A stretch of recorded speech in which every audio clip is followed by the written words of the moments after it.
दुनिया में सबसे ज़्यादा चाय पी जाती है या कॉफ़ी पी जाती है? तो आप बोलेंगे दुनिया में सबसे ज़्यादा चाय पी जाती है, लेकिन दुनिया में सबसे ज़्यादा कॉफ़ी पी जाती है। यानी दुनिया में सबसे ज़्यादा कॉफ़ी पीने का कल्चर है। कल्चर स्टडीज़ में परंपराएं भी आती हैं, साहित्य भी आता है, धर्म भी आता है। यानी कल्चर स्टडीज़ का स्पेक्ट्रम बहुत ही विशाल होता है, फैला हुआ होता है। कल्चरल स्टडीज़ में एक महत्वपूर्ण नाम है स्टुअर्ट हॉल का। स्टुअर्ट हॉल का एक टर्म है सर्किट ऑफ कल्चर। तो आज सर्किट ऑफ कल्चर का अध्ययन करेंगे। सर्किट आप जानते हैं बड़ा कॉमन सा शब्द है। सर्किट यानी जैसे बिजली होती है तो उसके प्रवाह के लिए एक तार का एक वलय होता है, घेरा होता है, उसे उसका सर्किट कहते हैं। तो वैसे कल्चर का भी सर्किट होता है और कई फैक्टर्स होते हैं, कई कारक होते हैं जिनको स्टुअर्ट हॉल ने 5 कारकों के रूप में बांटा है कि जो कल्चर का सर्किट बनाते हैं। तो सर्किट ऑफ कल्चर एक टर्म है स्टुअर्ट हॉल का। 1997 में circuit of culture term Stuart hall ने दिया था। स्टुअर्ट हॉल ने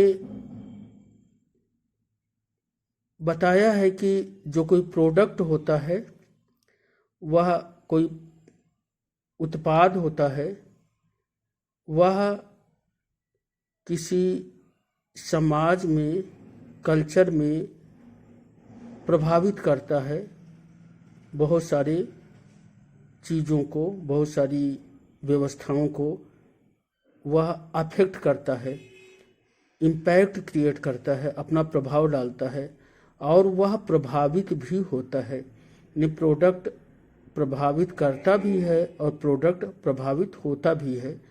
तो स्टुअर्ट हॉल 5 एस्पेक्ट्स बताते हैं। Exploring a product as a complex object, यानी जो प्रोडक्ट होता है वो किसी कल्चर में एक जटिल व्यवस्था होती है, उतना सरल नहीं होता है। तो उसके 5 फैक्टर्स होते हैं।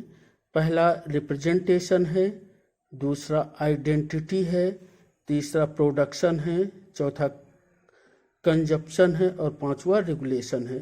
रिप्रेजेंटेशन यानी जो कोई प्रोडक्ट होता है, जब उसे आप पहचानते हैं तो उसके कुछ साइन होते हैं, जैसा कि सौर की परिकल्पना है, वो रिप्रेजेंटेशन में आ जाता है।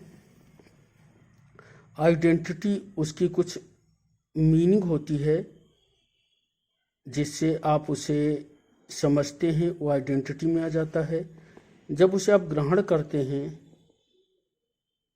उसे समझ जाते हैं और उसका एक अपना अर्थ निकालते हैं, आपके अंदर उससे कोई अर्थ उत्पन्न होता है, प्रोडक्शन में आता है।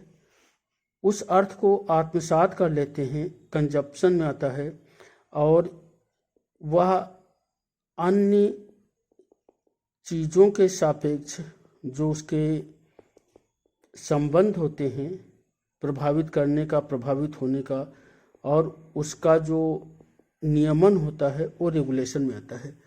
तो सर्किट ऑफ कल्चर 1997 ये स्टुअर्ट हॉल का टर्म है। यानी जो 21वीं शताब्दी के प्रारंभ के 3 साल पहले 1997 में स्टुअर्ट हॉल ने इसको दिया था सर्किट ऑफ कल्चर टर्म को, और इसके 5 एस्पेक्ट्स होते हैं। थैंक यू, धन्यवाद।